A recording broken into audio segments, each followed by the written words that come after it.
আমার মনে হয় যে জনাব মাসুদ আপনি একটু ওই প্রশ্নটার মধ্যে একটু আসেন, মানে সচিবালয়ে যাচ্ছেন কিনা বৈষম্য বিরোধী ছাত্র আন্দোলনের আমি সেটার উত্তরও দিব, দুইটার উত্তরও দিব। আমি মানে এই বিষয়টা বলছি, মানে আমি চাইলে এখানে স্বরাষ্ট্র উপদেষ্টা পর্যন্ত রিস্ক করতে পারি যে হচ্ছে ওখানে সংঘাত হচ্ছে আছে, কিন্তু সেই জায়গায় থামতেছে না। সারা দেশে কি অবস্থা আপনি বুঝেন, মহিলারা একজন মহিলাকে আমি দেখলাম যে হচ্ছে ঘাট দখল নিয়ে মহিলার মাথায় কোফের চিহ্ন, মানে কোপ দিয়ে মাথায় পর্যন্ত কোপানো হয়েছে। এই জাতীয় কাজগুলা ভাই মানে কঠিন ভাবে হচ্ছে, সারা দেশে হচ্ছে, কিছু মিডিয়াতে আসে কিছু আসে না, এবং হচ্ছে এই ক্ষেত্রে দায় এড়ানোর কোনো সুযোগ নেই। ওনারা তো সাসপেন্ড করেন ঠিক আছে, কিন্তু হচ্ছে ধর সেন্ট্রাল থেকে সাসপেন্ড করা হয়, জেলা থেকে সাপোর্ট দেওয়া হয়, আবার জেলা থেকে সাসপেন্ড করলে উপজেলা থেকে সাপোর্ট দেওয়া হয়। এদেরকে কখনো কেউ এদের কিঞ্চিও ধরতে পারে না। আমার এলাকায় না হলো 8-9 জনকে সাসপেন্ড করা হয়েছে, একজনের বিরুদ্ধে একটা মামলা নেওয়ার সাহস পুলিশের হয় না, কারণ হচ্ছে পুলিশকে কঠিন সে মামলা তো আপনাদের বিরুদ্ধেও নেয়ার সাহস পুলিশের নাই। আচ্ছা, এখন আমাদের বিরুদ্ধে এরকম স্পেসিফিক অভিযোগ থাকলে অবশ্যই নিবে, আমি জানি না যে হচ্ছে কোথায় না আপনাদের বিরুদ্ধে না। আর পাশাপাশি ভাই যেটা বললো সচিবালয়ে, হ্যাঁ সচিবালয়ে আমি আজকেও গিয়েছি, সচিবালয়ে আমি আজকে গিয়েছি চতুর্থবারের মতো মনে হয় আমার আজকে যাওয়া হয়েছে, গত 7 মাসের মধ্যে চতুর্থবারের মতো আজকে গিয়ে আমি আমার আমার এলাকায় ফেরি 3 জায়গায় জন্য একই সিটিতে, না আমাদের এতটাই পাওয়ার, একটা সিটিতে 3 জায়গায় ফেরির ঘাটের জন্য টাকা বরাদ্দের আবেদন করা হয়েছে। সন্দ্বীপের এটা হাতিয়া আর হচ্ছে ভোলা ইয়াতে মনপুরার এখানে দুইটাতেই হচ্ছে আপনার ইয়ার কাজ শুরু হয়ে গেছে, আপনার ঘাটের কাজ শুরু হয়েছে। আমার এখানে অর্থ বরাদ্দ দিচ্ছে না, যে হচ্ছে অর্থ সংকট অর্থ মন্ত্রণালয়ের। তা আমি বলে আসছি যে হচ্ছে যদি রাষ্ট্রের অর্থ সংকট হলে আমরা থালাবাটে নিয়ে এসেছি সচিবালয়ের সামনে বসে যাবো, যাতে হচ্ছে আমাদের ফেরিটা যাতে আমরা নিজেরা তাহলে করতে পারি। এত 10 কোটি টাকার অর্থ বরাদ্দ আমি এখন এটা যদি হচ্ছে সমস্যা হয়, আমরা যদি এখন যদি এই কাজগুলোর জন্য যদি যেতে না পারি, একটা অভিযোগ দেখা যে হচ্ছে গিয়ে কোনো ধরনের মানে আমাদের যারা আছি আমরা কেউ কোনো জায়গায় প্রভাব বিস্তার করছি। পাশাপাশি মংলা বন্দর বলেন, চট্টগ্রাম বন্দর বলেন, 2 বন্দরে হচ্ছে শ্রমিকদের ধরুন, আমাদের তো হচ্ছে আমি এখন সিনিয়র যুগ্ম মুখ্য সমন্বয়কের দায়িত্ব নিয়েছি, আমার আন্ডারে যুব উইং, শ্রমিক উইং, এ জাতীয় যতগুলো উইং হবে, ফ্যাশাজীবী উইং, সবগুলো হচ্ছে এই জায়গা থেকে হবে আর কি। তার থেকে এরকম আমাদের একটা প্ল্যানিং যে আমি এই দায়িত্বটা নিব।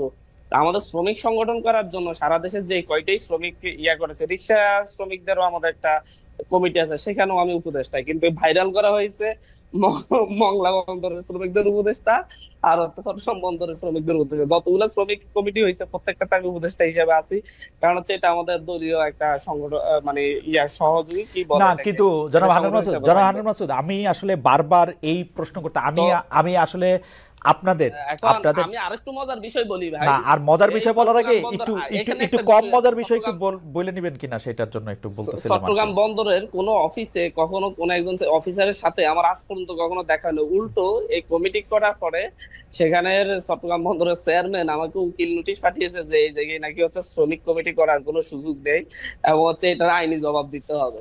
তো হচ্ছে স্যারদের সাথে একটা বিষয় বুঝাতে চাচ্ছে যে হচ্ছে মনে হয় যেন চট্টগ্রাম বন্দর আর হচ্ছে মংলা বন্দর পুরোটা আমি কন্ট্রোল করি, এবং আসলে করেন না তো যারা আসলে করেন না তো না, কিভাবে করবো আপনি বলেন? মানে হচ্ছে আমি তো সেটা জানি না, আমি যদি মানে লক্ষ লক্ষ রিক্সা শ্রমিক আছে, আমি যদি 1000 জন দিয়ে একটা কমিটি দিয়ে যদি আমি সেই কমিটির উপদেষ্টা হই, তাহলে সারা দেশের রিক্সা শ্রমিকদেরকে আমি কন্ট্রোল করি, রাস্তাঘাট আমি কন্ট্রোল করা শুরু করি। জানাব হান্নান মাসুদ, আমি কিন্তু দেখতে পাচ্ছি যে বিভিন্ন জেলায় এমনকি আইন আদালতেও আপনাদের সাংঘাতিক প্রভাব। আপনারা জুডিশিয়াল ম্যাজিস্ট্রেটদের, আপনারা চিফ জুডিশিয়াল ম্যাজিস্ট্রেটকেও বদলি করে দিতে পারেন যদি আপনাদের তাদের কথা পছন্দ না হয়। সারা বাংলাদেশ থেকে এরকম এই ব্যাপারটা আসে।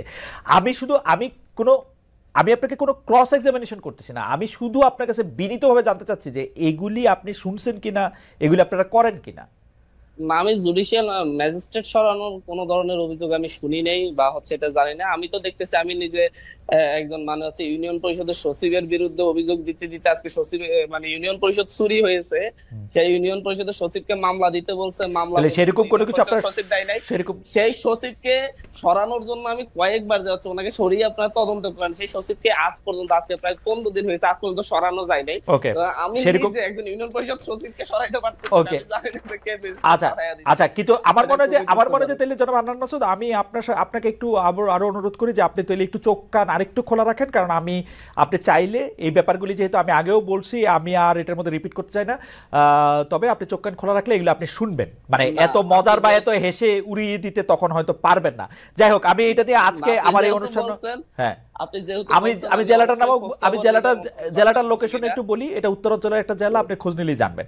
আচ্ছা যাই হোক, জি জি আমি দর্শকদের কাছে জানতে চাইছিলাম, আপনার কাছে আমার প্রশ্ন আছে রাকিব, আপনার কাছে আসার আগে আমার একটু প্রশ্ন আছে জনাব হান্নান মাসুদের কাছেই, কিন্তু জনাব হান্নান মাসুদের কাছে এই প্রশ্ন নিয়ে যাওয়ার আগে আমি দর্শকদের কাছে জানতে চেয়েছিলাম যে দেশে নারীর প্রতি বিদ্বেষ বেড়ে চলেছে, শিক্ষক নেটওয়ার্কের এই উদ্বেগ সঠিক বলে মনে করেন কিনা? শতকরা 30% দর্শক এটাকে সঠিক মনে করেন, শতকরা 70% দর্শক এটাকে সঠিক মনে করেন না। আমি জনাব হান্নান মাসুদ, আপনি একটু অল্প করে একটু উত্তর দিয়ে রাখতে পারেন। আপনি একটি টক শোতে বলেছিলেন যে জনাব নুরুল হক নূর, ডাকসুর সাবেক ভিপি, তার গণ অধিকার পরিষদ বিলুপ্ত করে আপনার দলে যোগ দিতে চেয়েছিলেন। এই বিষয়টি অস্বীকার করে নূর উল্টো অভিযোগ করেছেন 10 কোটি টাকা ও এমপি পদের প্রলোভন দেখিয়ে তার দল থেকে কয়েকজন ভাগিয়ে এনেছেন আপনারা। আমি আসলে এই এই এই এই উত্তর চাপানে যেতে চাই না, আমি শুধু আপনার কাছে প্রশ্ন করতে চাই, নুরুল হক নূর তার গণ অধিকার পরিষদ বিলুপ্ত করে আপনাদের দলে যোগ দিতে চেয়েছিলেন, এই কথাটা কি আপনি তথ্যভিত্তিক বলেছেন কিনা, নাকি উনি যাতে আর যোগ দিতে না পারেন সেই ব্যবস্থা আপনি করে রাখলেন? না, আমি অবশ্য তথ্যভিত্তিকই বলেছি। গত 21 টিভিতে আপনারা আমার লাস্ট আলোচনাটাও দেখবেন, সেখানে রাশেদ ভাইও ছিলেন, উনিও স্বীকার করছেন এইসব বিষয় নিয়ে আমাদের সাথে আলোচনা হয়েছে, হয়েছে। ওনারা মনক্ষুণ্ণ হয়েছেন, বললেন যে হচ্ছে আমার ভাষাগত ভুলের কারণে, ভাষাগত বিষয় নাকি ওনাদের কাছে ভালো লাগেনি, এই কারণে মনক্ষুণ্ণ হয়েছেন বললো। তারপর আমি বলছি যে হচ্ছে ভাষাগত ভুলের কারণে যদি মনক্ষুণ্ণ হয়ে থাকেন আমি ক্ষমা চাচ্ছি, কিন্তু তো বিষয়টা তো সত্য।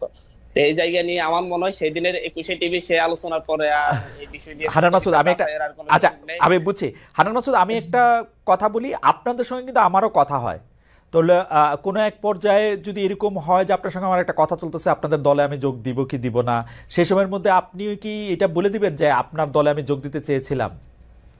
না, এটা বলা তো উচিত হয় নাই, সেটা আমি সেদিন 21 টিভিতে নিজে বলছি যে হচ্ছে এই ক্ষেত্রে আমার সিনিয়ররাও আমাকে আচ্ছা, বলা উচিত হয় ভর্ৎসনা নাই। করেছেন যে হচ্ছে আচ্ছা, তোমার বলা উচিত এইভাবে হয় নাই, এই আচ্ছা কথাগুলো বলা সামনে উচিত বলা হয়নি, হয়। তাইলে আর দুই কথা নাই। জনাব হান্নান মাসুদ, আপনাকে ধন্যবাদ। আমি একটু রাকিবের কাছে যেতে চাই।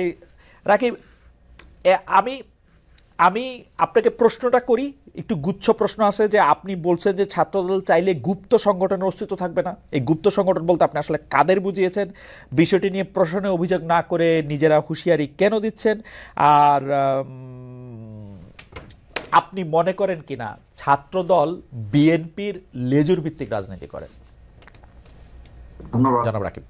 আমি একদম সরাসরি এই প্রশ্নে চলে যাবো, জাস্ট 1 মিনিটে বলে নিই।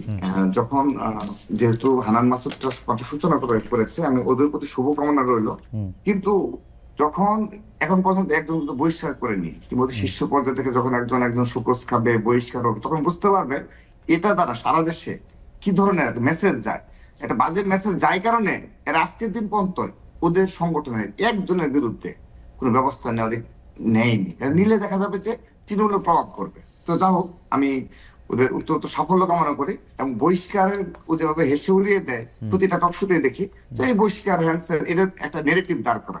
তো এটা যখন নিজ দলে 100 নেতাকর্মীর বিরুদ্ধে অভিযোগ অলরেডি হয়েছে, অনেক ব্যবস্থা নেওয়ার মতো শতাধিক অভিযোগ রয়েছে, একজনকে নেয়নি, কারণ ওই যে বাজে মেসেজ যাবে। কিন্তু ঠিক আছে, নেগেটিভ দাঁড় করা। দ্বিতীয়ত আরেকটি বিষয় বলি, হান্নান মাসুদ সহ যারা এই নিজ নিজ আসনে, যেখানে এমপি স্বপ্ন দেখে, সেখানে যদি 7 মাসে 1 থেকে 2 বার গিয়ে মনে করে ঢাকায় বসে বসে আমি এমপি হয়ে যাব, এটি কিন্তু খুবই ষড়যন্ত্রমূলক ভাবে সাধারণ জনগণ দেখে থাকে, এলাকার জনগণ, যে তার সত্যি কোথায় আমাদের কাছে আসছে না, আমাদের সাথে কথা বলছে না, আমাদের সুখে দুঃখে নাই, তাহলে সে ঢাকায় বসে বসে 7 মাসে না না, 2 বার কে কিভাবে রাজনীতি করবে সেটা তো আপনি বলে দিতে বা ঠিক করে দিতে পারেন না। জনগণের মনোভাব, বাংলাদেশের যে রাজনীতি এটা, সেটা যে সাধারণ জনগণের কাছ থেকে তাদের দুঃখ দুর্দশা সম্পর্কে অবহিত। ওকে, আপনার আপনার আপনার সাজেশন ওনারা শুনতেও পারেন, নাও শুনতেও পারেন, এটা ওনাদের ব্যাপার। আমি শুধু একটু পুরনো প্রশ্নে আপনাকে, যেহেতু আপনি প্রসঙ্গটা তুললেন, একটু বলে, আসলে কি মাঠ পর্যায়ে কোনো চাঁদাবাজি করতে হলে কিন্তু একটা ক্ষমতা, একটা সাংগঠনিক দক্ষতা, একটা প্র্যাকটিসও লাগে। এই বিএনপি ছাড়া, ছাত্রদল ছাড়া আর কারো কি এই প্র্যাকটিস আছে এখন এই মুহূর্তে? মানে বৈষম্য বিরোধীরা চাইলে কেউ চাঁদা দিবে না, এটা তো বিভিন্ন নিউজে আসছে যে বৈষম্য বিরুদ্ধে সরকারের অভিযোগ আসছে। আমি তো ভাই ওই বিষয়ে স্পষ্ট করেছি যে অবশ্যই কিছু বিপদগামী দলীয় নেতাকর্মী রয়েছে, তাদের ব্যবস্থা নেওয়া হচ্ছে। অল্প কিছু যদি নেওয়া না হয়ে থাকে সেটা নেওয়া হবে, কিন্তু আপনি এই বিভিন্ন এলাকায় প্রভাবশালী গোষ্ঠী থাকে, প্রভাবশালী পরিবার থাকে এবং সন্ত্রাসীদের কোনো দল নেই, এটি আপনাকে মনে রাখতে হবে। এবং আমরা সেটা অন করি, আমরা শুধু মুখে না, আমরা সেটি আমাদের শুধু বক্তব্যে না, আমরা সেই সাংগঠনিক ব্যবস্থা নেওয়ার মাধ্যমে এবং দল থেকে ছিন্ন করার মাধ্যমে সেটা নিয়ে থাকি। আপনি আমাকে বলেছেন গুপ্ত সংগঠনের বিষয়ে প্রশ্ন করেছেন ভাই, আমি স্পষ্টভাবে বলছি, বাংলাদেশে এই আগামীতে যে ছাত্র রাজনীতি ক্যাম্পাস গুলোতে অব্যাহত রয়েছে এবং জুলাই আগস্টের পরবর্তী বাস্তবতায় এখনো যারা এই ধরনের গুপ্ত রাজনীতি চালিয়ে যাচ্ছে, তারা সাধারণ শিক্ষার্থীদের সাথে অপর ছাত্র সংগঠনের একটি দূরত্ব তৈরি করছে এবং ভবিষ্যতে ছাত্র শিবির, ইসলামী ছাত্র শিবিরের কথা বলেছেন, হ্যাঁ, এবং সেগুলো কিন্তু অবশ্যই ভবিষ্যতে আপনার অতীতের ধারাবাহিকতা ভবিষ্যতেও কিন্তু সাধারণ শিক্ষার্থীর একটা বাজে মেসেজ যায়, কারণ কেউ না কেউ তাদেরকে ট্যাগ দিবে। তো আপনার আদর্শ নিয়ে আপনি যেমন ইতিমধ্যে ছাত্র শিবির তাদের পেজে দেখা যায় যে বেশ কিছু কাজ করছে, আমরা নিজেরা অ্যাপ্রিশিয়েট করছি। ছাত্র দল কখনো ভালো কোনো কাজে আমরা কখনো নেগেটিভ দেখাই না। রাকিব, আপনি রাজনীতি সচেতন তো নিশ্চয়ই, আরো মানে আপনি কবে থেকে রাজনীতি সচেতন? আপনি আমাকে একটু সালটা বললে আমার একটু প্রশ্নটা করতে সুবিধা হতো। মানে